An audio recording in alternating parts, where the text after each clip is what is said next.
Matapos ang isang minor accident itong nakaraang taon at magpamalas ng sintomas ng Alzheimer's disease, hindi na bumalik pa ang dating sigla ng veteran character actress na si Bella Flores, bagay na dumudurog sa puso ng anak na si Ruby Rose Arcilia. Para naman masok niya naman ng industry, paano naman kami makakatulong? Well, nakikiusap sana ako kung meron po magiging interesado dyan. Hindi man ako pumalit na Bella Flores. You know, mabigyan kami ng chance na magkaroon ng trabaho, hanap buhay. Me and my daughter Jessica, willing po kaming suungin ang suungin ang pelikulang Pilipino or industriya for that matter. TV. Lahat po ng pwede namin gagawin po namin. Just so magabayan namin ang aming pag-aalaga kay ma'am. Kasi nga, kung mahabang proseso to, kailangan po namin ng mahabang tulong. Tita Bella turns 84 this February 27 at sa kaarawan ng ina, may hiling ang anak.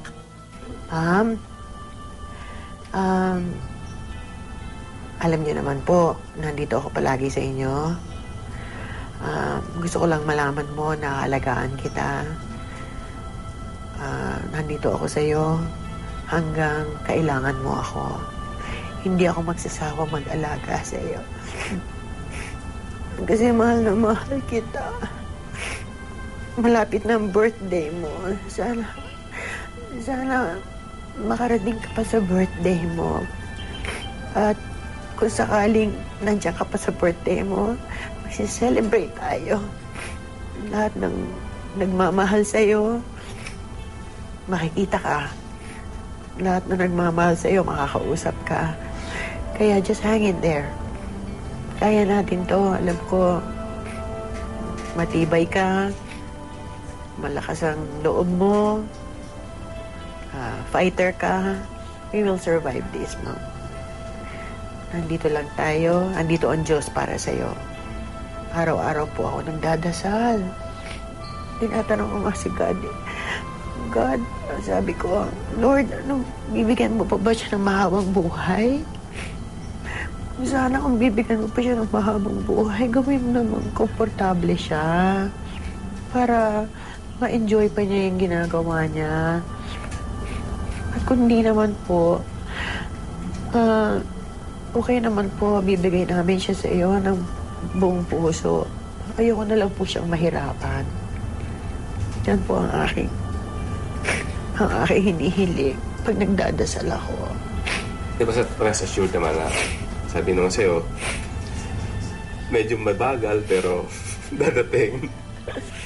Alam ko po marami pong dadating na tulong. Kaya kami po ay very hopeful and thankful. At through your program po, mapapaabot ko ang papasalamat ko sa mga nagmamahal kay Ma'am. Ang dami po nagfe-Facebook sa akin, yung mga kaibigan ko po, mga kamag-anak, especially yung nasa US. Lahat po sila ramdam na sila po ay nagdadasal for her quick recovery. Nagpapasalamat po ako sa inyo lahat dyan, mga friends and family sa US po. And of course, dito sa Philippines, lahat po nagtatawagan, pwede nila siyang bumisita and all that. At this point in time po, hindi po kami pwedeng magpabisita sa kanya para po sa health safety din po niya. Alam niyo naman po pag ganyan, madali makakuha ng virus and all that. Yun po ang iniiwasan namin.